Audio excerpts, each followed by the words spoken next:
हमारे साथ शो में इस बार एक स्पेशल गेस्ट शामिल हो रहे हैं। वो हैं पूर्व डिप्लोमेट एम्बेसडर प्रभु दयाल साहब। इनको बुलाने का मुख्य मकसद ये है कि ये कराची में ही पोस्टेड रहे हैं। इनकी बड़ी मशहूर किताब एक है कराची हलवा, वो बहुत ही फेमस रहा है, जो वहाँ के पॉलिटिक्स पर लिखा गया था। तो इनको बुलाया है ताकि बाज़ार के दिग्गजों के सामने बता सकें कि आखिर हो क्या सकता है। और इंडस्ट्री एक्सपर्ट हैं सुनील सुब्रमण्यम साहब, पाइपर सेरिका के फाउंडर एंड फंड मैनेजर हैं अभय अग्रवाल साहब, एनसीड कैपिटल के मैनेजिंग पार्टनर हैं अनुराग सिंह जी, और इक्वेंटिस रिसर्च और रैंकिंग के CIO जसप्रीत सिंह अरोड़ा साहब हमारे साथ हैं। आप सभी मेहमानों का हमारे शो में स्वागत है। आप सभी को मेरा बहुत बहुत नमस्कार। तो शुरुआत में करना चाहूँगा सबसे पहले प्रभु दयाल साहब आपसे। वैसे तो बाज़ार, शेयर बाज़ार को आप पता नहीं कितना करीब से देखते हैं, लेकिन आज बाज़ार में बड़ी हफ्ते का आखिरी दिन बड़ी उथल-पुथल रही। बाज़ार को डर है कि पता नहीं क्या हो जाएगा इस टेंशन में। भारत पाकिस्तान के बीच युद्ध हो जाएगा क्या, युद्ध होगा तो कहाँ तक जाएगा, या फिर बालाकोट हमला या फिर सर्जिकल स्ट्राइक तक आके हम लोग रुक जाएंगे। तो ये जो डर है, ये डर कितना जायज़ है? मैं आपसे ये समझना चाहूँगा कि आखिर हो क्या सकता है, क्योंकि प्रधानमंत्री ने तो साफ तौर से कह दिया कि जो भी ज़मीन बची खुची उसको भी हम नस्त नाबूद कर देंगे आतंकवादियों की। आपका बहुत बहुत धन्यवाद अपने शो में बुलाने के लिए। मैं पहले तो अपनी किताब कराची हलवा का थोड़ा सा जिक्र करना चाहूँ। मैं कराची में पोस्टेड था अर्ली 1980s में, और ये किताब मेरे तजर्बों पे आधारित है। देखिए, पाकिस्तान की बातें तो बड़ी मीठी होती थी, ज़िया-उल हक साहब बड़ी मीठी मीठी बातें करते थे, लेकिन असलियत में वो कुछ और हरकतें करते थे। तो इसीलिए मैंने इसका नाम कराची हलवा रखा, क्योंकि कराची हलवा बड़ा मीठा होता है, लेकिन मुझे हजम नहीं होता। पाकिस्तान की हरकतें बिल्कुल इसी तरह से थी। अब देखिए, आपने ये सही कहा कि बाजार में उथल-पुथल है, और जहां तक मैंने आज पढ़ा है, स्टॉक मार्केट में गिरावट देखी गई है। और इसकी वजह यह है कि जो भारत और पाकिस्तान के बीच जो तनाव बढ़ रहा है, तो इन्वेस्टर्स जो हैं वो परेशान हैं कि क्या होगा। लेकिन देखिए, मैंने तो हमेशा से देखा है कि पाकिस्तान भारत के प्रति तनाव के रिश्ते पैदा करना चाहता है, हमेशा टेंशन चाहता है, क्योंकि पाकिस्तान को नहीं पचता कि भारत की इकोनॉमी अच्छा करे। जब हमारी इकोनॉमी अच्छा करती है, तो उनको ये नागवार होता है। उनकी तो इकोनॉमी बिल्कुल बद से बदतर होती जा रही है। आपको पता है कि पाकिस्तान की इकोनॉमिक कंडीशन कितनी खराब है। और जब वो देखते हैं भारत की तरफ, तो उनको बड़ी इस बात पे आपत्ति होती है। और देखिए, पाकिस्तान की एक कोशिश रहती है कि किस तरह से भारत को नुकसान पहुंचाया जाए, उसकी पॉलिटिकल सिचुएशन खराब हो और उसकी इकोनॉमिक नीचे जाए। और इसीलिए ये पाकिस्तानी कहते थे कि we will bleed India by 1000 cuts. इनकी पॉलिसी तब भी यही थी जब मैं पाकिस्तान में था, और आज भी यही, कोई बदलाव नहीं है। और वहां पर जो आर्मी है वो ही पूरा कंट्रोल करती है, और आर्मी जो है वो इंडिया के प्रति बहुत घृणा रखती है। तो हमको ये बात ध्यान में रखनी चाहिए कि वो हमेशा से ही ऐसा करते आए हैं कि भारत का नुकसान हो। लेकिन हमें अपना नुकसान नहीं होने देना चाहिए, हमें घबराना नहीं चाहिए कि हमारा स्टॉक मार्केट गिर जाएगा वगैरह। अब देखिए, भारत सरकार कुछ जवाबी कार्रवाई ज़रूर कर रही है और करती रहेगी। जो अभी जो स्टेप्स अनाउंस किए गए हैं, ये एक इनिशियल पैकेज है। हमने कहा हम इंडस वाटर ट्रीटी को अबेयंस में रख देंगे, अटारी बॉर्डर बंद रखेंगे, पाकिस्तान हाई कमीशन का साइज कम कर देंगे। जो सार्क वीजा पे आए थे लोग, उनके वीजा कैंसिल हो, वो वापस जाएं। पाकिस्तानी हमारे यहाँ से सब वापस जाएं। और हमने ये भी कहा कि नेवल अटैचे, मिलिट्री अटैचे वगैरह जो है यहाँ से पर्सना नॉन ग्राटा है, वापस जाएं। पाकिस्तान हाई कमीशन का साइज कम हो। इसकी वजह क्या है? देखिए, यहाँ पाकिस्तानी जो भी हैं स्थित हाई कमीशन में, और बहुत से जो प्राइवेट आते हैं, वो एंटी इंडिया एक्टिविटीज करते हैं। पाकिस्तान हाई कमीशन को मैं कहता हूं ये एक डेन ऑफ स्पाइस है, जासूसों का अड्डा। हम क्यों ऐसी जासूसी होने दें? हमने इसी वजह से इसका साइज कम किया है, लेकिन इससे हमारे इन्वेस्टर्स को परेशान नहीं होना चाहिए। भारत सरकार तो वही कदम उठा रही है जो देश के लिए अच्छा है। अब बात ये उठ रही है प्रभु कि दयाल क्या साहब, इसमें मैं थोड़ा सा एक सवाल और जोड़ना चाहूँगा, क्योंकि जी आपने कहा कि आप कराची में रहे भी हैं और एम्बेसडर भी रहे हैं, तो आपको काफ़ी तजुर्बा है। तो अभी के हालात में जिस जंक्शन पे हम लोग खड़े हैं, भारत पाकिस्तान के बीच जो तनाव जैसे हालत है, तो उसके क्या स्टेप आप देख सकते हैं, क्या हो सकता है, अधिक से अधिक कहां तक जा सकते हैं ये तनाव? क्या देखिए सर्जिकल स्ट्राइक, बालाकोट हमला जैसा तक रहेंगे, या फिर युद्ध जैसे हालात हो सकते हैं? क्योंकि बाजार यही जानना चाहता है। देखिए मेरा ये मानना है कि all options are on the table, और अगर गवर्नमेंट कोई मिलिट्री एक्शन प्लान कर रही है, जैसे सर्जिकल स्ट्राइक, बालाकोट स्ट्राइक, तो पहले से अनाउंस नहीं करेगी। मिलिट्री एक्शन पहले किया जाता है, बाद में उसके बारे में पब्लिक में या मीडिया में कहा जाता है, पहले उसका जिक्र नहीं किया जाता है। हम अनुमान लगाएंगे, हम अनुमान लगा रहे हैं सब लोग, मीडिया में भी, एनालिस्ट में, कि क्या कर सकती है भारत सरकार, क्या ऐसा एक्शन लेगी। लेकिन ये सोचना कि वो एक्शन पहले से बता दिया जाएगा, ये बिल्कुल अनुचित है, क्योंकि पहले एक्शन किया जाएगा फिर बताया जाएगा। लेकिन जो डिप्लोमेटिक स्टेप्स हैं, जो भारत ने ऑलरेडी लिए हैं, जो अनाउंस कर दिए गए हैं, और भी डिप्लोमेटिक स्टेप्स जो लिए जाएंगे, उनको भारत अनाउंस करता रहेगा। मेरे विचार में बड़ी सोची समझी कार्रवाई कर रही है, लेकिन भारत सरकार ने यह ठान रखा है कि जिन लोगों ने ये आतंकवादी हमला किया था, उनको और उनके पीछे जो उनके मैनेजर्स हैं, स्पॉन्सर्स हैं, जो उनको चला रहे हैं। देखिए सबसे बड़ी टेररिस्ट फोर्स पाकिस्तान में लश्कर ए तैयबा, जैश ए मोहम्मद, हिजबुल मुजाहिदीन ये नहीं है। सबसे बड़ी टेररिस्ट फोर्स पाकिस्तान में उनकी फौज है। Pakistan army is the biggest terrorist force in the world, और हमारे खिलाफ वो काम करती है। हमने भी ठान लिया है कि हम उसको सबक सिखाएंगे, और जैसा प्रधानमंत्री मोदी ने कहा कि हम वो कदम उठाएंगे ताकि ये इनको 7 जन्म तक याद न रहे। तो देखिए 7 जन तक याद रखें। करेगी ऐसा सरकार, करते हैं कि नहीं हमारे जो बाजार के दिग्गज हैं प्रभु दयाल साहब, उनसे मैं थोड़ी सी राय ले लेता हूं, वो क्या सेंस कर रहे हैं, और फिर आपके पास आऊंगा कि उनका सेंस कितना प्रैक्टिकल आपको दिख रहा है as a diplomat. Sunil Subramaniam साहब, बाजार को टेंशन तो लग रहा है, जिस तरीके का उतार चढ़ाव देखने को मिला भारत पाकिस्तान तनाव को लेकर के, बाजार क्या मान के चल रहा है कि क्या हो सकता है? नहीं, बाजार ये मान के चल रहा है कि मुझे पता नहीं है कि क्या होने वाला है।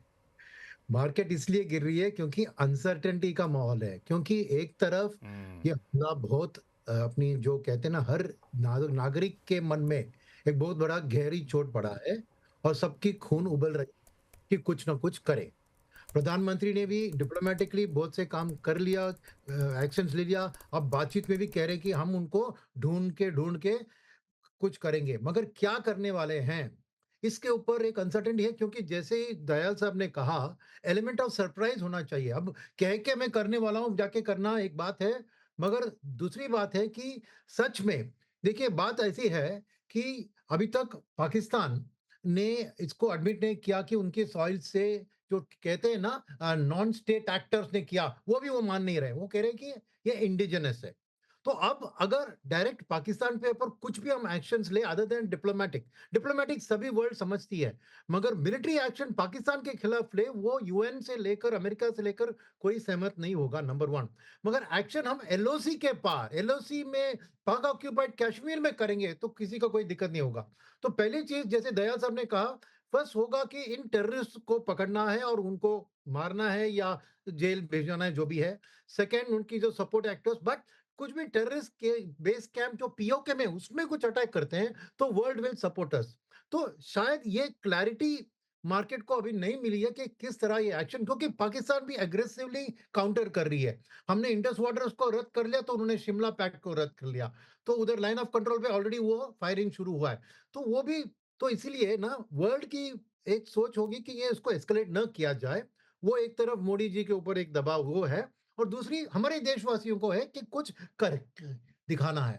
तो ये अनसर्टेनिटी का माहौल है ना, यही मार्केट को आज दिक्कत पहुंचा रही है। डरा रहा है। क्लैरिटी आ हालांकि जाए प्रभु तो दयाल मार्केट। साहब ने कहा भी, प्रभु दयाल साहब ने कहा भी कि ऐसे माहौल में अनसर्टेनिटी रहेगा ही, क्योंकि सरकार कुछ करेगी तो बताकर तो करेगी नहीं, जाहिर तौर पे कोई मिलिट्री एक्शन लेगी भी तो बताकर नहीं करेगी। हाँ, एक मोटे तौर पे सरकार के भीतर सोच क्या हो, प्रधानमंत्री ने साफ तौर से बता दिया है। हमारे साथ एक और मेहमान हैं, अनुराग सिंह साहब। वैसे तो बाहर रहते हैं, यूएस से देखते हैं सारा कुछ, इंडिया के मार्केट पर भी नज़र रखते हैं। अनुराग सिंह साहब, क्या मान के चल रहे हैं आप लोग कि क्या करेंगे तो बाजार डरेगा नहीं, क्या करेंगे तो बाजार डर जाएगा? तो लक्ष्मण जी, आई वुड एग्री विद जो दयाल साहब ने कहा। देखिए, हम लोग जियोपॉलिटिकल एक्सपर्ट्स तो नहीं हैं, तो मैं तो अपने मार्केट पर ही स्टिक करूंगा। लेकिन मुझे एक आध बात उनकी अच्छी लगी कि हिंदुस्तान की इकोनॉमी ही है जो कि बेहतर कर रही है, और इसको आसपास में साउथ ईस्ट एशिया में सब लोग ऑब्जर्व भी कर रहे हैं। सो ऑफ कोर्स हमें उसका भी ख्याल रखना है, उसको डिरेल नहीं होने देना है, वर्सेस अ पाकिस्तान जो कि almost down in the dumps है, right? So we have to understand के there is a reason why India is doing well, तो हमें उसको कायम रखना है, और बाकी किसी की मिजरी में हमें प्रॉफिट तो नहीं खोजना है, तो उससे मैं कुछ कहने से बचूंगा। But at the same time I would say Lakshman ji के इस समय एक तो the last thing world needs is another war, right? So एक और फ्लैश पॉइंट दुनिया नहीं देखना चाहती है। बट इस समय कंपेयर टू 7-8 साल पहले अगर जाएं, तो इस समय इंडिया का सपोर्ट बहुत स्ट्रांग है यूएस में, वर्सेस पाकिस्तान जो कि एक जमाने में हुआ करता था for Jio political reasons. But आज इंडिया के लिए बहुत ज़्यादा सपोर्ट है, और आज की सरकार भी इंडिया के लिए ज़्यादा पॉजिटिव है इस समय। तो ये सारी चीज़ें इंडिया को सपोर्ट करती हैं लक्ष्मण जी, और in that view I would say that people should stay constructive, stay positive.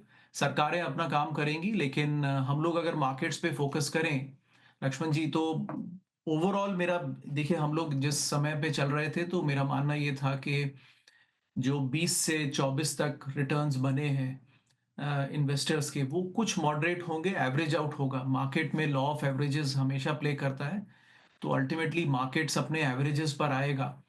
और अगर कुछ पिछले 3-4 साल अबव एवरेज रिटर्न्स के रहे हैं, तो अभी मॉडरेट भी होंगे रिटर्न्स। तो आई थिंक ये ऐसे ही FY25 FY26 मॉडरेट रिटर्न्स का समय था। हम अर्निंग्स को वॉच करेंगे, और हम अपनी इकोनॉमी की ग्रोथ को वॉच करेंगे, जो कि दोनों ही बेहतर लग रही हैं, लेकिन वो थोड़ी मॉडरेट होंगी।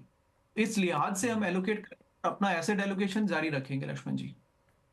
बिल्कुल आपने सही कहा कि इस लिहाज से एसेट एलोकेशन जारी रखेंगे। ये शॉर्ट टर्म कुछ इवेंट है, इसको बहुत ज़्यादा ध्यान देने की ज़रूरत नहीं है। अभय अग्रवाल साहब, तो इसको छोड़ दिया जाए, अब जो करना है भारत सरकार करेगी, और दोनों देशों के बीच में कोई तुलना तो है नहीं, ना तो इकोनॉमी के मामले पे तुलना है, ना तो आर्मी के मामले पे या फिर सेना के मामले पे तुलना है। हम लोग कई गुना उनसे ज़्यादा मजबूत हैं, जैसा कि अभी कह भी रहे थे अनुराग सिंह साहब कि दुनिया में हमें ज़्यादा सपोर्ट मिलेगा। बस जब 1971-72 की बात थी, उससे ज़्यादा सपोर्ट आज की तारीख में, हम ज़्यादा बलवान हैं, तो हम क्यों डरे? जो डरना है वो पाकिस्तान को डरना है, पाकिस्तान का बाजार गिर रहा है वो डरे, हमें डरने की ज़रूरत नहीं है, बाजार को आगे निकल जाना चाहिए। क्या बाजार इस क्यू के साथ अगले हफ्ते से अच्छी शुरुआत करेगा फिर से? लक्ष्मण जी, देखिए, मुझे नहीं लगता कि बाजार को कोई भी डर है या कोई भी टेंशन है वॉर को लेके। मतलब हम क्या बात कर रहे हैं, एक छोटा देश है जो अपनी प्रॉब्लम्स में है, एक छोटी आर्मी है। मुझे लगता है बहुत ज्यादा हम उनको इम्पोर्टेंस दे रहे हैं, इनफैक्ट ये सब डिस्कशन करके, जितनी उनको नहीं मिलनी चाहिए। बॉर्डर पे हमारे जवान हैं, हमारा पूरा डिफेंस फोर्सेस हैं, उनको मालूम है क्या करना है, और आई एम श्योर वो करेंगे जो कुछ भी उनको करना है प्रोटेक्शन के लिए। और एज इन्वेस्टर्स, मेरी जितनी कॉन्वर्सेशन है, कल हमारा मार्केट 160 पॉइंट ऊपर था, आज 200 पॉइंट नीचे था, तो इवेंट के 40 पॉइंट गिर गया, तो उसमें क्या बड़ी बात होगी? ये तो छोटा टेक्निकल करेक्शन है। जो पिछले 7-8 सेशन से जो बाजार बढ़ा 1500 पॉइंट, उसमें 200 पॉइंट गिर गया एक दिन। उसमें मुझे नहीं लगता कि किसी को भी कोई फियर है, ना डोमेस्टिक इन्वेस्टर या फॉरेन इन्वेस्टर भी, वॉर जैसी सिचुएशन हो जाएगी या कुछ होगा। आई थिंक सारे मैक्रो सब कुछ हमारे फेवर में है, हमारी एजेंसीज हैं अपना काम कर रही हैं, उनको करने देते हैं। मैं बल्कि यही कहूंगा कि हमको ज्यादा इंपॉर्टेंस देनी नहीं चाहिए दूसरे पाकिस्तान आर्मी को या किसी की, उनकी बात ही नहीं करनी चाहिए, इररिलेवेंट है वो। तो हमें ये देखना है कि हम क्या कर रहे हैं एज इन्वेस्टर्स। क्या हम पैनिक, अगर इनफैक्ट मैं कहूंगा कि अगर हम पैनिक करके बेच रहे हैं तो वो ठीक नहीं है, क्योंकि कोई रीजन, एक बड़ी दुखद घटना हुई, सबको दुख है उस बात का, पर जो सीमा पे खड़ा है सिर्फ वही नहीं लड़ रहा है, जो हम हैं, हम भी तो अपने देश के लिए लड़ रहे हैं ना। तो हम क्यों हथियार डाल दें कि ये पाकिस्तान आर्मी के साथ शायद लड़ाई हो जाए, शायद नुकसान हो जाए, शायद इकोनॉमी पर। जो हमको अपना काम करना है to make good investment as capital allocators, अच्छी कंपनीज में इन्वेस्ट करें जिससे इकोनॉमिक ग्रोथ हो, उस पे ज्यादा फोकस होना चाहिए। ऐसा मेरा पर्सनल व्यू है। और मैं आपको फिर से बोल रहा हूँ, 2 दिन में मेरी किसी भी इन्वेस्टर से, ना फॉरेन इन्वेस्टर, डोमेस्टिक इन्वेस्टर से बात हुई जिसने एक बार भी ये कहा कि इस वॉर की वजह से कोई तकलीफ है या डर है, उसकी वजह से हम थोड़ा कैश पोजीशन बढ़ा अच्छी बात देते हैं। वो किसी का कोई सोच ही नहीं रहा है इस बारे में, लक्ष्मण जी। तो अब अगले हफ्ते बाजार में क्या होगा टेक्निकल रीजन से, वो कहना मुश्किल है। पर मुझे नहीं लगता कि ये जो पहलगाम की दुर्घटना हुई और उसके बाद जो अनसर्टेनिटी है, उससे बाजार में कोई डर है और होना भी नहीं चाहिए। इनफैक्ट अर्निंग सीजन अभी चल रहा है, अच्छी कंपनीज हैं, रिजल्ट्स आ रहे हैं, बैंक्स के बिल्कुल, हमने अर्निंग देखे। सीजन पे भी मैं आऊँगा। जी। जसप्रीत सिंह अरोड़ा साहब को बीच में ले आता हूँ, फिर मैं आपसे इस पे भी मुद्दे बातचीत करूँगा। जसप्रीत सिंह अरोड़ा साहब, तो किसी को कोई डर है नहीं, हमारे सभी पैनलिस्ट इस बात पे सहमत है कि पहलगाम घटना को लेकर बहुत ज़्यादा डरने की ज़रूरत नहीं है। थोड़े बहुत करेक्शन हो तो टेक्निकल करेक्शन वैसे ही हो जाते हैं, लेकिन एक निवेशक के तौर पर ये कहा जाए कि जब भी थोड़े बहुत ऐसे करेक्शन आए तो अपना जो इन्वेस्टमेंट का मन बनाया हुआ लगा दिया करिए, ज़्यादा करेक्शन के इंतजार में मत रहिए, नमस्कार। एक अपॉर्चुनिटी देता है। यस, सही कह नमस्कार। रहे हैं लक्ष्मण जी। तो आज अगर आप देखेंगे तो more than Nifty, I think Nifty is less than 1% down, mid and small caps 3-4-5% and as much as 8-10% down है। तो ये स्टॉक स्पेसिफिक अपॉर्चुनिटीज बहुत हैं आज जैसे दिन में। एंड उसके पीछे का रीजन, मार्केट को reason, market tries to find reason to do profit booking, course correction, shift of momentum from one sector to another sector rotation. तो probably ये एक रीजन था मार्केट के लिए, जो काफी टाइम से market was literally one day for the last few weeks.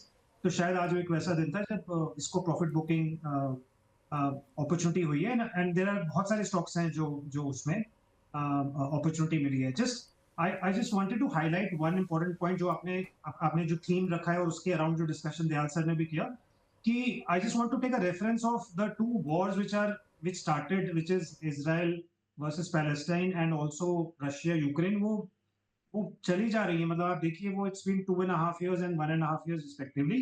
तो net no one has gained and there's a net loss, right, across countries and whatever। so even a full scale पे India Pakistan का कुछ हो भी गया तो सबको पता है उसमें कुछ हासिल नहीं होना है, right। at the end of the day both economies will suffer, obviously the smaller nation will suffer far more this thing।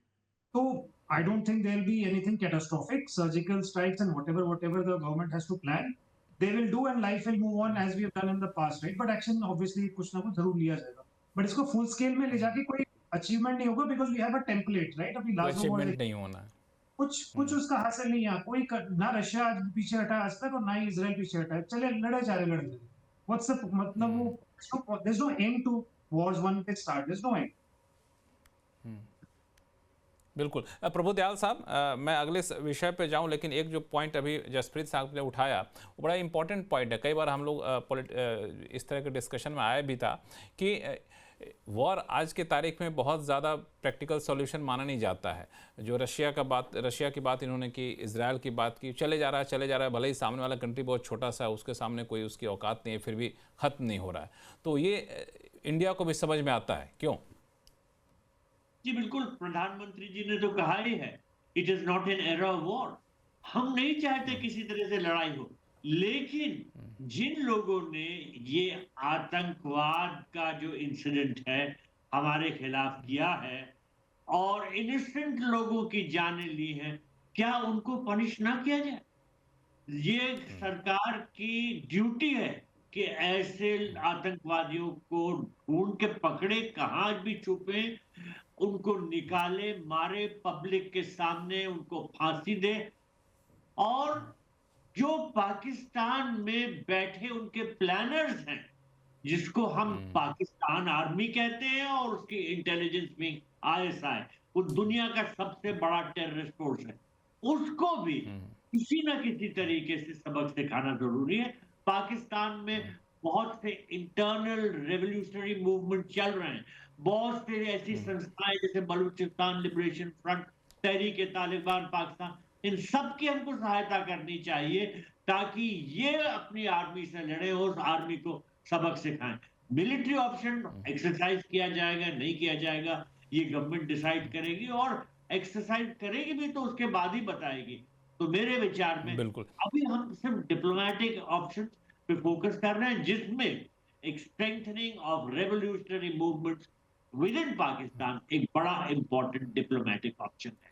बिल्कुल। मैं थोड़ा सा प्रभुदयाल साहब, मैं एक स्पेसिफिक सवाल पूछता हूँ, फिर मैं आपसे यूएस रिलेशन पे जाऊँगा, चूँकि कई लोग चर्चा करते हैं, चूँकि कई व्हाट्सएप ग्रुप में देख रहा होता हूँ, सोशल मीडिया पर देख रहा होता हूँ, तो बीइंग अ डिप्लोमेट, एम्बेसडर भी हैं आप, तो 3 ऑप्शन है मेरे जो निकल के आ रहा था। एक तो जो बालाकोट हम स्ट्राइक किया, सर्जिकल स्ट्राइक किया, कुछ वैसा ही है, उसी को बड़े पैमाने पर कुछ कर दिया जाए।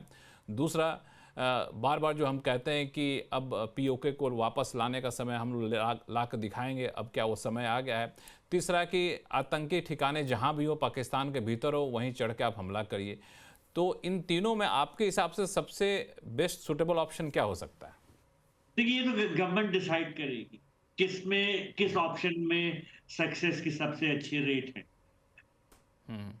ऑफ द टेबल नहीं, हम ये ना समझे कि ये नहीं करेगी, ये अच्छा है बुरा, वो सरकार इवैल्यूएट करेगी और डिसाइड करेगी।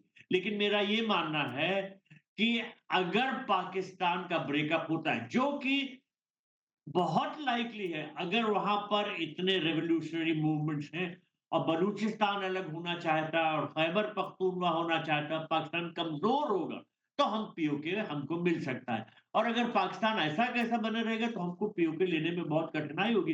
तो हमें एक लॉन्ग टर्म स्ट्रैटेजी जरूर ध्यान में रखनी है कि अगर पाकिस्तान आर्मी कहती है we will bleed India by 1000 cuts, तो हमको ये कहना होगा we will break up Pakistan by 1000 blows.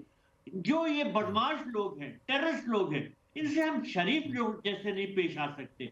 इनसे सख्ती का ही रवैया अपनाना चाहिए और भारत सरकार ने अब ये निश्चय किया है कि ऐसा ही करे। चलिए, अब एक दूसरे मुद्दे पे चलते हैं। पाकिस्तान को लेकर सारी चर्चा हो गई। अब अच्छी बात है कि बाजार के दिग्गजों ने कहा कि इसको लेकर बहुत टेंशन में ना तो हम है ना तो निवेशक है, तो बाकी ये फैक्टर इन हो चुका है। दूसरा है यूएस का, चूंकि टेंशन की बात चल रही थी कि यूएस का टेंशन था, टैरिफ टेंशन, वो लगभग खत्म होता दिख रहा है बाजार से।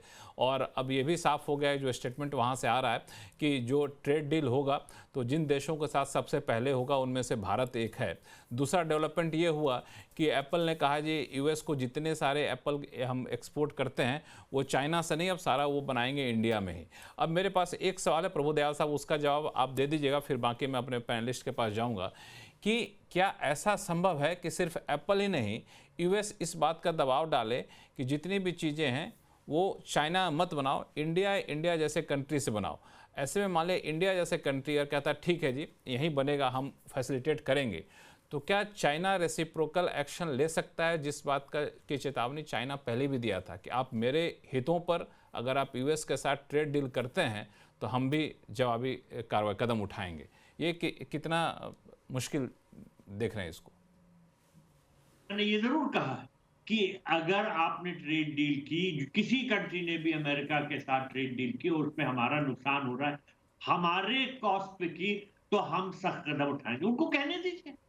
देखिए, हमें अपना हित देखना है और मेरा ये मानना है कि अगर अमेरिका और चीन के टेंशन बढ़े हैं तो इसमें जरूर हमको कुछ फायदा देखना चाहिए। और अगर अमेरिकन मैन्युफैक्चरिंग इंडिया में हो सकती है तो हमें इस बारे में विचार करना चाहिए। लेकिन देखिए, ये ओवरनाइट नहीं शिफ्ट हो जाएगा। हम वो बेस या मैन्युफैक्चरिंग बेस बनाने में थोड़ा टाइम लगेगा, हमें उसकी शुरुआत तो करनी चाहिए। हमें जो चैलेंज है वो ये है कि इस अपॉर्चुनिटी को कैसे हासिल करें। अब आपने जो यूएस टैरिफ के बारे में बात की, देखिए उस संदर्भ में जो भारत ने पॉलिसी अडॉप्ट की वो बहुत अच्छी है। भारत नहीं चाहता है कि ये ट्रेड टेंशन बढ़े और इसीलिए प्रधानमंत्री मोदी जी ने अपनी तरफ से अमेरिका को, डोनाल्ड ट्रंप को कुछ कंसेशन दिए। जैसे प्रेसिडेंट ट्रंप बार बार जिक्र करते थे हार्ले डेविडसन बाइक पे इतनी हाई ड्यूटी इंडिया ने लगाई है या बोर्बन विस्की पे लगाई है। इंडिया ने ये टैरिफ लोअर कर दिए, एक कंसेशन दिया और बार बार ये कहा कि हम रेसिप्रोकल टैरिफ नहीं लगाएंगे, हम चाहते हैं एक बायलैटरल ट्रेड एग्रीमेंट। और पूरी कोशिश की भारत सरकार ने इस बायलैटरल ट्रेड एग्रीमेंट को हासिल करने के लिए, और यही हम देख रहे हैं कि अमेरिका का रवैया अब भारत के प्रति कैसा है। और आप ये सोचिए, अगर हमने रेसिप्रोकल टैरिफ लगाए होते तो क्या ये रवैया ऐसा होता? तो मेरे विचार में दोनों बातें हमको ध्यान में रखनी चाहिए कि हम किस तरह से अमेरिका के जो साथ रिलेशंस हैं, इकोनॉमिक रिलेशंस, वो और अच्छे करें और जहां तक चीन की बात है, देखिए चीन तो एक हॉस्टाइल कंट्री है और वो कहता है कि हमारे खिलाफ एक्शन लेगा अगर हम ट्रेड डील करेंगे अमेरिका के साथ, तो कहने दीजिए, सबकी बातों से डरना। इन सब बातों से डरना चाहिए। प्रभुदयाल साहब का बहुत बहुत धन्यवाद हमारे शो में जुड़ने के लिए और अपना अनुभव के आधार पर आपने जो स्ट्रेटेजिक पर्सपेक्टिव यहाँ पर रखने के लिए बहुत बहुत धन्यवाद।